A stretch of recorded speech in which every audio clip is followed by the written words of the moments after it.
hijo tiene un impacto de bala en el corazón, tiene otro a la altura del brazo y tiene otro impacto de bala a la altura de la costilla, de la espalda más o menos.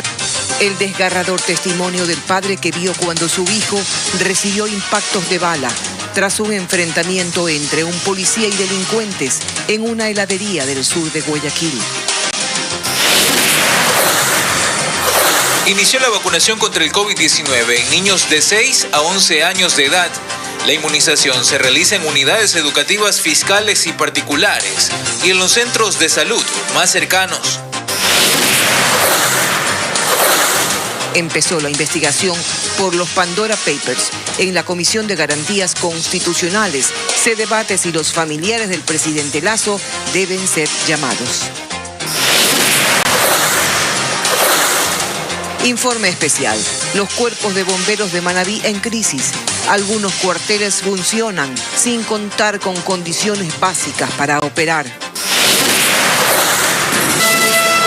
Las noticias en Televistazo con Tania Tinoco y Gabriela Baer.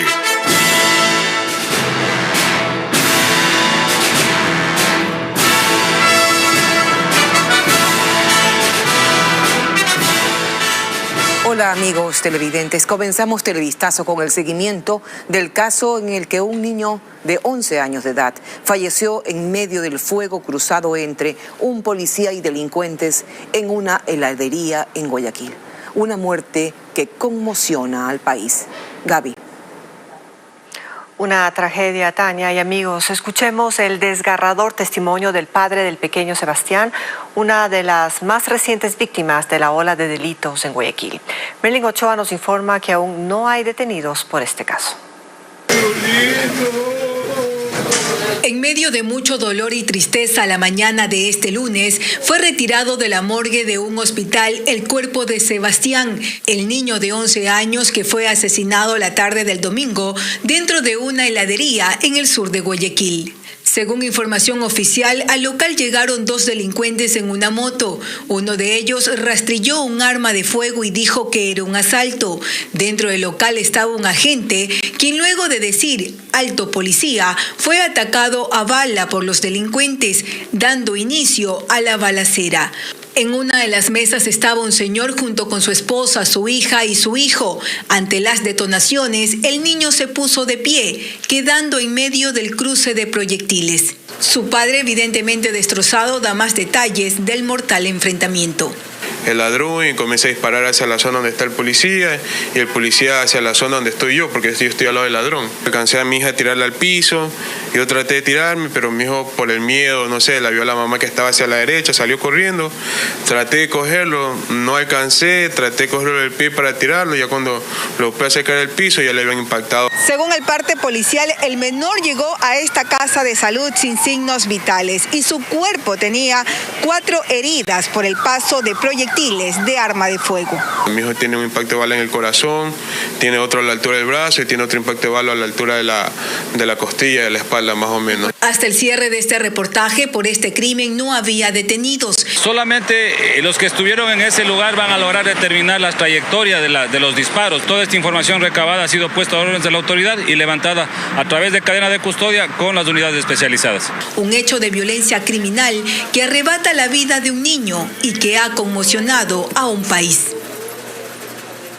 Fue un violento fin de semana en Guayas. Más de 10 personas fueron asesinadas en 3 cantones de esa provincia. Guayaquil fue la ciudad donde más crímenes se registraron. A continuación, un resumen de los casos. En un video aficionado quedó registrado el momento en que un hombre era cargado por varios moradores quienes intentaban socorrerlo. Sin embargo, la víctima, identificada como Víctor Quiñones, falleció en el sitio la noche del domingo. Ese fue el último crimen de los 10 registrados en Guayaquil durante el fin de semana en varios sectores. Uno de ellos sucedió también el domingo en el bloque 10 de Bastión Popular en el norte de la ciudad. Ahí sujetos dispararon contra una mujer que viajaba en un taxi. La policía logró detener a 2 asaltantes. Logrando interceptarlos a la altura del bloque 9 en la Loma específicamente, y los motorizados pueden darse cuenta de que arrojaron el arma de fuego. En cambio, en el sur, un joven de 20 años fue asesinado. El hombre estaba en una reunión familiar en las calles Nicolás Augusto González y José de Antepara cuando recibió 3 tiros. La violencia también se extendió a otros 2 cantones. En Daule, por ejemplo, un hombre murió luego de una riña por la disputa de la venta de tierras, mientras que en Milagro un motociclista fue baleado al pie de una ferretería. Y otra tragedia, esta vez en Chimborazo. 9 personas murieron y 16 quedaron heridas luego de que un bus perdiera pista y cayera a un abismo. El fatal accidente ocurrió en el sector de Juan de Velasco, en el cantón Colta, en la provincia de Chimborazo. Nuestro corresponsal Ángel Pilatuña nos informa que entre los fallecidos hay 2 menores de edad.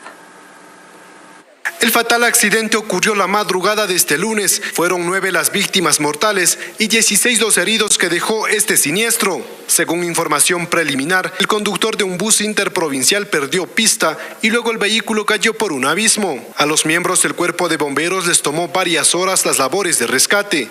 Desde el aire se evidenciaba la magnitud del accidente. En medio del dolor, Fidel Berrones relató que su nieto de 7 años falleció en el percance. Él viajaba junto a sus padres. Ambos están, el papá está en coma y mi hija tiene reacción de vida, ya lo vengo viendo yo.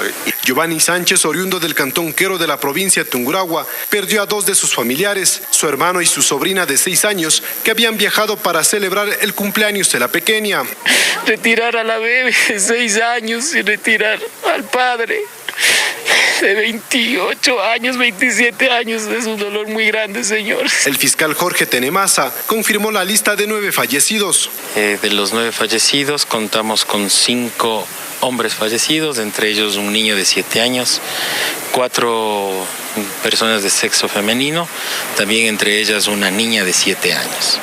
Lamentable decirlo también que fallece el padre y la hija en este mismo accidente de tránsito. El conductor del bus está entre los 16 heridos y ahora se recupera en una casa de salud, mientras las autoridades continúan investigando qué provocó el mortal accidente.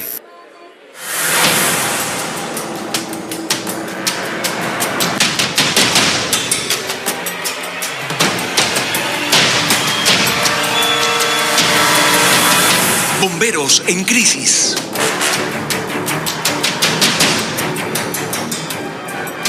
Iniciamos nuestro especial sobre las deficiencias que varios cuerpos de bomberos padecen en el país. Una de las provincias donde los rescatistas sufren por la falta de infraestructura y equipamiento es Manabí.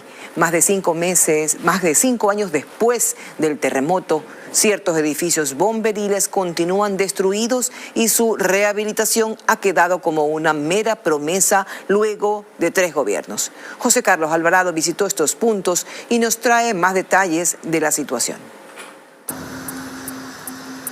Bahía de Caracas, cabecera del cantón Sucre en Manabí. Fue una de las poblaciones más afectadas por el terremoto de 2016. Hasta estos días se ven rezagos del desastre y su cuerpo de bomberos es muestra de aquello. Paredes no solo cuarteadas, sino con grandes huecos. Instalaciones eléctricas colgando mientras su personal trabaja en medio de todo este peligro.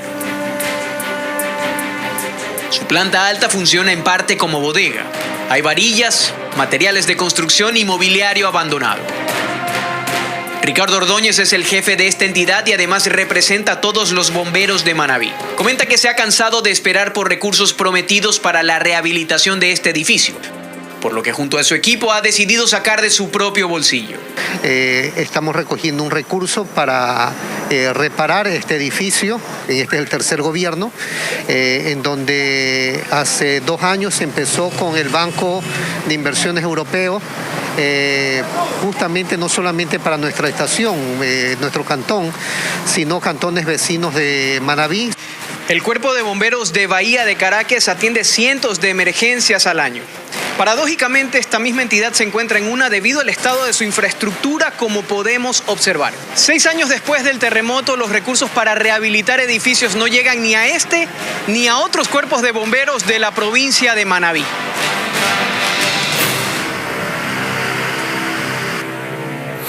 De acuerdo al Ministerio de Transporte y Obras Públicas, entidad encargada de los recursos de la reconstrucción luego del terremoto, 8 cuerpos de bomberos se encuentran en la lista de espera para recibir asignaciones. Pedernales, Jama, Chone, Flavio Alfaro, Sucre, Tosagua, Puerto Viejo y Puerto López son parte del listado. En total se necesitan 8,9 millones de dólares para estas entidades. Algunos de estos recursos venían de un crédito otorgado por el Banco Europeo de Inversiones. Sin embargo, Fanny Arias, subsecretaria zonal del METOP, detalla que aún no han podido recibirlos, por lo que existe un riesgo de que se pierdan las asignaciones hasta noviembre de este año. Tengo conocimiento, solicitaron la ampliación del plazo para este préstamo.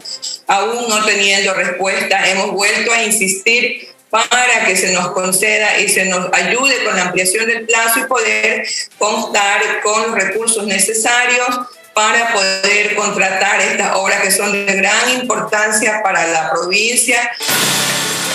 Y mientras tanto, los bomberos del Cantón Rocafuerte han estado alojados en una vieja escuela desde el terremoto. Aquí la urgencia no es solo por unas instalaciones más decentes, sino también por equipamiento para su personal. Las emergencias más recurrentes tienen que ver con incendios forestales, pero no tienen implementos necesarios para estos eventos. Además cuentan con 2 motobombas, una de 1969 y otra donada durante el mandato de Yamil Maguad en 1998. Su jefe explica que no ha habido respuestas ante los reiterados pedidos. No se cumplen las promesas o la versión de los gobiernos o de los administradores de turno, porque créanme lo que, como usted ve, no estamos en las mejores condiciones. Son las urgencias de estos rescatistas que no han sido atendidas luego de varios años y que ahora corren con el tiempo en contra, ante el riesgo de que los recursos se pierdan.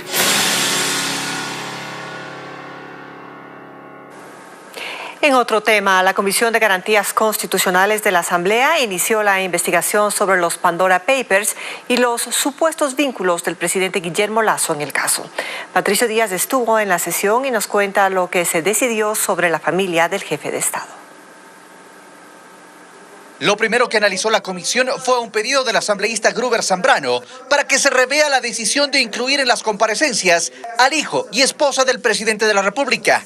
Insistió en que ellos no son servidores públicos. Aquí no hay culpables hasta que no veamos con documentación la verdadera investigación. Si la señora esposa del presidente de la República, el señor hijo, en el tiempo de la investigación tienen algo que ver, yo no me voy a imponer que no sean convocados. El correísmo se opuso. Quien ha involucrado a su familia en esto son los actores políticos, en este caso el presidente de la República. Y como en esta comisión el oficialismo es minoría, no obtuvo los 5 votos necesarios. Así que se ratifica la invitación a los familiares del presidente. La aclaración de que no es una comparecencia, sino una invitación a que brinde información. Luego vinieron los especialistas. Carlos Pontón, docente en temas tributarios de la Universidad Católica, aclaró lo que se debe indagar. En el supuesto, como lo ha dicho el presidente de la República, no estaría incumpliéndolo, si es que se deshizo dentro del tiempo que le da la ley, ¿ya? Pero el asunto es cómo se deshizo. Añadió que es el SRI el que debe informar si hubo evasión de impuestos o no. A eso se sumó Alfonso Zambrano. El SRI tiene no una buena, una formidable base de datos. No creo que en el país haya un órgano más capacitado que el SRI para detectar una eventual evasión tributaria. En la tarde está prevista la comparecencia del consorcio de periodistas que hizo la investigación sobre los Pandora Papers.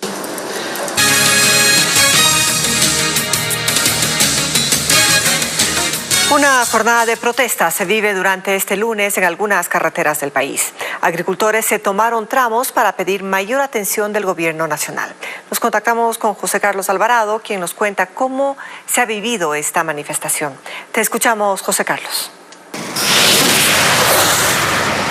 Así es, varios puntos de la red vial de la provincia del Guayas sirvieron como escenario para la protesta de miles de agricultores, quienes reclaman por los bajos precios de su producto. Una situación a la que responsabilizan por la crisis que están padeciendo. Las concentraciones se dieron mayoritariamente en la vía que conecta Guayaquil, Novol, Daule y Santa Lucía, como veremos en el siguiente reporte. Desde tempranas horas de este lunes, agricultores se concentraron en la comunidad de Petrillo, ubicada entre Guayaquil y Nobol. El tráfico estuvo detenido por varias horas debido a la quema de llantas y los gritos de los manifestantes. En el sector de Daule, a la altura de la zona conocida como La Valdivia, también se hicieron presentes los campesinos. El reclamo se concentra principalmente en la devaluación de su producto, sobre todo el arroz en este sector del país, y a los altos costos de producción por el incremento de valores de insumos agrícolas, además del combustible. Mientras nosotros le vendemos a $20 un saco de arroz pilado, en el mercado lo encontramos en 40. ¿Quién está ganando? Los dueños de piladoras y los comerciantes. ¡Viva el paro! Cerca del ingreso al Cantón Santa Lucía, la vía también fue cerrada con quema de llantas. Los manifestantes esperan una respuesta del gobierno para levantar la protesta. ¿Qué pasa si es que no hay una respuesta positiva para ustedes del gobierno? ¿Continuará el paro? Continuamos indefinidamente. Recientemente el Ministerio de Agricultura señaló en un comunicado vía redes sociales que ante la situación arrocera que vive el país está gestionando la exportación de 40.000 toneladas de este producto. Aproximadamente 250.000 personas viven del cultivo de arroz en esta zona del país. Y en la provincia de Los Ríos, los arroceros también se unieron al paro. Con maquinarias agrícolas, palos y carteles, se quejan del bajo precio de la saca de arroz, los altos costos de insumos agrícolas y el aumento progresivo de los combustibles.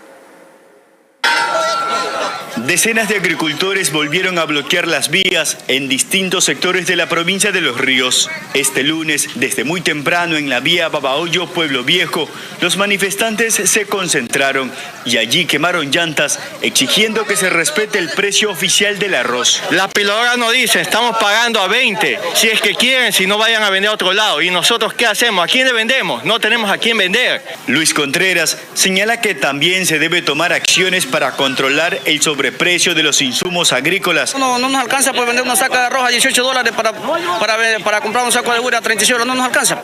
Mientras que un tramo de la carretera principal Babahoyo-Juján, a la altura del cruce a Chilintomo, fue bloqueado con tractores. El malestar también radica en la subida progresiva del precio del combustible. Que nos asfixia porque imagínense, mes a mes está subiendo el precio de los combustibles. Los manifestantes dijeron que mantendrán la jornada de protesta hasta que se genere un diálogo directo con el presidente Guillermo Lasso, para así poder llegar a un acuerdo que les permita sacar de terapia intensiva la situación laboral del campo. Y sobre este tema, esta mañana en una entrevista radial, la ministra de Gobierno Alexandra Vela se refirió al reclamo de los arroceros. Explicó que hay una sobreproducción de la gramínea. Escuchemos. El problema de fondo es que hay una sobreproducción de arroz a nivel internacional y a nivel interno del país. Como consecuencia de eso, el precio de la libra de arroz se encuentra en este momento entre 28 y 30 centavos y el precio de sustentación para la libra de arroz fijado por el gobierno es de 35 centavos. El problema que uno puede ver en este tema es que de un lado tienes productores que piden un precio mayor que el precio de mercado y por el otro lado tienes consumidores que demandan que el precio sea el menor. El Parlamento Plurinacional, conformado por la CONAIE, FEINE, FENOCIN, el Frente Popular y otras agrupaciones de trabajadores, convocan a una movilización contra el gobierno para el próximo 26 de octubre. Afirman que no existen resultados positivos de los diálogos con el régimen respecto a temas sustanciales para el país. Aclaran que no se trata de desestabilizar, como indica el presidente Lasso, sino de ejercer su derecho constitucional a la protesta. Sus reclamos son porque el gobierno no accede a congelar los precios de los combustibles por temas mineros, así como por la apuesta de flexibilización laboral que impulsa el Ejecutivo. Más adelante, en vivo, entrevistaremos a la presidenta de la Asamblea Nacional, Guadalupe Llori, para hablar sobre los proyectos de ley y la posible muerte cruzada.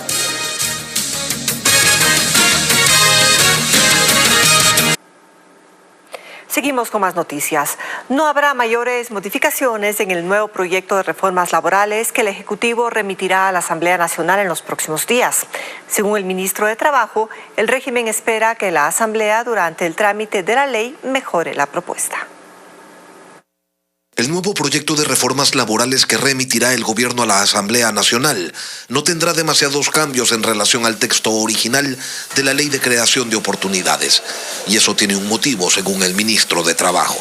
Hemos hecho 2 o 3 cambios y si es que hay necesidad de nuevos cambios, para eso está el debate legislativo. Para eso está la nueva oportunidad que la Asamblea tiene de debatir y mejorar la ley. Y uno de esos cambios es el que tiene relación con el reparto de utilidades.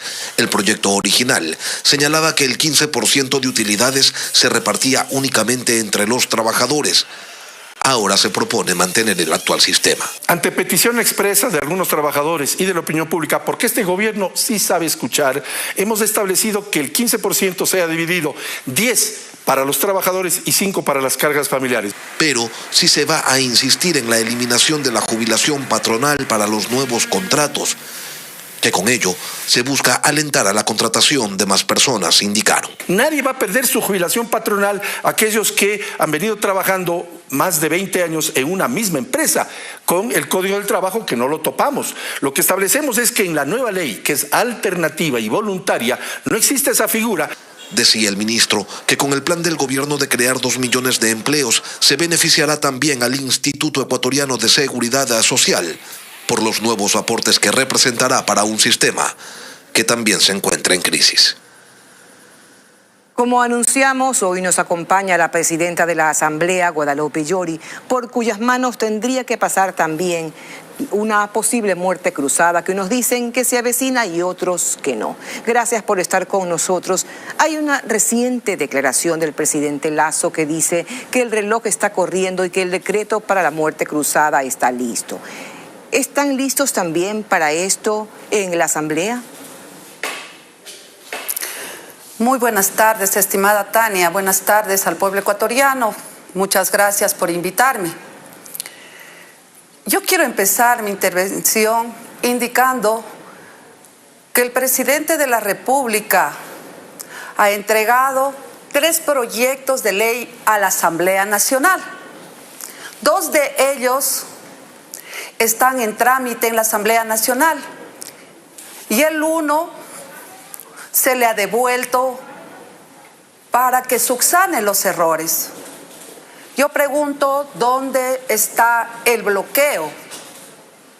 También esta oportunidad quiero tener para rechazar las declaraciones desafortunadas del presidente de la República, Guillermo Lasso, en contra de la Asamblea Nacional. Y le pido que retome su posición, se puede decir, de estadista, por el bien de los ecuatorianos. Porque en esta vida no solo se debe ganar e imponer, sino también ceder y dialogar. En cuanto al diálogo, quiero manifestar que el gobierno no ha creado canales de diálogo ni de coordinación técnica con la Asamblea Nacional. Presidenta Llori, el hecho de que el presidente Lasso haya anunciado que 2 de los 3 proyectos de ley en que se transformó su propuesta inicial de creación de oportunidades da justamente la posibilidad de un entendimiento legislativo ejecutivo. ¿Me equivoco? ¿Es posible que este acuerdo, que al parecer ya han tenido, destrabe esta ingobernabilidad de la que se habla? Un acuerdo sí, pero claro, transparente y público.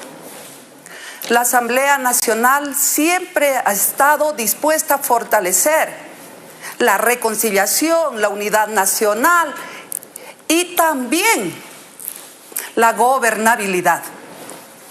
Ahora, tomar esta ley que se transformó de una sola, del proyecto de creación de oportunidades, en 3 leyes, tomar esto como un gesto del Ejecutivo, ¿no le parece importante? Considero que es un avance importante, no para la Asamblea Nacional, sino en favor de los ecuatorianos. Saludo la decisión del Ejecutivo aceptar las recomendaciones de la Asamblea Nacional de subsanar los errores de forma de este proyecto de ley mal presentado en la Asamblea Nacional. Bueno, pero entonces esto existe se puede... igualmente una... Perdón la interrupción por razones de tiempo, pero comprendo que esto se puede subsanar, se puede subsanar en los próximos días. Sin embargo, la gran preocupación de la ciudadanía es la cercanía de la muerte cruzada. El presidente en unas declaraciones recientes ha dicho que el reloj está corriendo. Si el Ejecutivo está preparado para una posible muerte cruzada, me pregunto, ¿el Legislativo lo está? Bueno, la muerte cruzada es una medida constitucional y legal que puede utilizar el presidente en cualquier momento que él decida. Pero para mí la muerte cruzada es una medida que es para mí en realidad que no va en estos momentos, porque no cumple ni siquiera con los requisitos respectivos. O sea, usted no está de acuerdo, usted no estaría de acuerdo con ir a la muerte cruzada. Sí, no estamos de acuerdo con ir a la muerte cruzada porque no cuenta con los requisitos necesarios para que se dé un proceso de esta naturaleza. Porque usted sabe que esto demanda de recursos innecesarios, de millones y millones de dólares, que esos millones pueden servir incluso para cubrir las necesidades básicas de los más humildes de nuestro Ecuador. Gracias, Presidenta Yori. Y creo, me ratifico. Gracias, Presidenta Yori. No estoy de acuerdo. Ok, gracias, Presidenta Yori, por estar con nosotros. Lamentablemente el tiempo concluyó. Seguimos informando, un hombre murió y otras 3 personas resultaron heridas tras un deslave en la vía Cuenca-Molleturo. Las víctimas viajaban en una camioneta cuando varias rocas les cayeron encima. Tenemos un informe de María Gabriela Carpio con imágenes de nuestro corresponsal Ángel Robles. Casi morimos. Esta camioneta quedó destruida tras ser impactada por varias rocas. Murió atrapado, señor. El deslave se produjo en el kilómetro 49 de la vía Cuenca-Molleturo, que conecta las provincias de La Suay y Guayas. Un vehículo se trasladaba desde Molleturo, subía hasta Cuenca y tuvo un accidente atípico, una roca cayó encima del vehículo, produciendo el fallecimiento del acompañante. Por la fuerza, nos imaginamos, y la potencia que cayó la roca sobre el vehículo, quedó aplastado la persona que había fallecido. La víctima viajaba junto a otras 3 personas que quedaron heridas, entre ellas un niño de 5 años. Mencionaban que el niño se encontraba de igual manera en la parte de atrás de la cabina. Lo que mencionaban las personas que se encontraban ahí es que por el impacto mismo de la roca pudo haberse golpeado con la persona que había fallecido. Presentaba un tórax inestable y que fue trasladado a un vehículo particular hasta tomar contacto con un alfa del Ministerio de Salud. Según los rescatistas, la camioneta ofrecía servicio de transporte de pasajeros. Este tramo de la vía Cuenca-Molleturo es considerado altamente sensible debido a los continuos deslaves, por lo que en agosto pasado el Ministerio de Transporte y Obras Públicas lo declaró en emergencia. Más. Banco Pichincha anuncia que aplicará compensaciones a sus clientes ante el ataque cibernético registrado en días anteriores. En un comunicado difundido por dicha institución financiera, se asegura que por los problemas en su sistema entre el 10 y el 16 de octubre se implementarán al menos 9 medidas compensatorias, como la devolución de intereses por mora y gastos de cobranza por pagos, la devolución de intereses de sobregiros ocasionados por depósitos que no fueron acreditados oportunamente, entre otras. La información completa está disponible en el portal web informacion.pichincha.com. En Quito, el proceso de vacunación contra el COVID-19 de niños de 6 a 11 años empezó en planteles educativos, puntos masivos de inoculación y centros de salud. María Mercedes Granda cubrió el acto de inauguración. De la mano de su madre, José regresó a su escuela, pero no a clases, sino para recibir la vacuna contra el COVID-19. Respira, mi amor, respira. Feliz porque me van a vacunar. Como él, otros niños de entre 6 y 11 años fueron inoculados. Miley está feliz de protegerse contra la pandemia. Yo sí quería vacunarme y traté de convencer a mi papi. Sí, esperemos que sigan vacunando a todos los niños. Tengo un niño también de 3 años que espero que llegue la vacuna para igual vacunarle. En la mañana fue el vicepresidente de la República, Alfredo Borrero, quien aplicó la primera vacuna. El segundo mandatario insistió en la importancia de que los padres permitan que sus hijos sean inoculados para que el país alcance la inmunidad de rebaño. Una vez que se llega a la inmunidad de rebaño se sigue vacunando. Entonces ahí viene probablemente el tema de las terceras dosis, el refuerzo de la vacuna a las personas que tienen enfermedades, comorbilidades, colaterales. La ministra de Salud, Jimena Garzón, coincide en que el proceso ayudará al control de la pandemia. Hemos decidido proteger a esta población vulnerable, esta población infantil, y empezar a vacunarles con Sinovac. Según las autoridades, cerca de 300,000 niños en Quito recibirán la vacuna de un total de 2 millones a escala nacional. En Guayaquil, Durán y San Borondón esperan vacunar a más de 200,000 niños en esta fase. Diego Cuenca nos informa que en estas localidades 26 planteles abrirán sus puertas esta semana para inocular a sus estudiantes con autorización de sus padres. Los pequeños llegaron acompañados de sus padres, un poco temerosos de recibir la vacuna contra el COVID-19, pero entienden la importancia de estar inmunizados.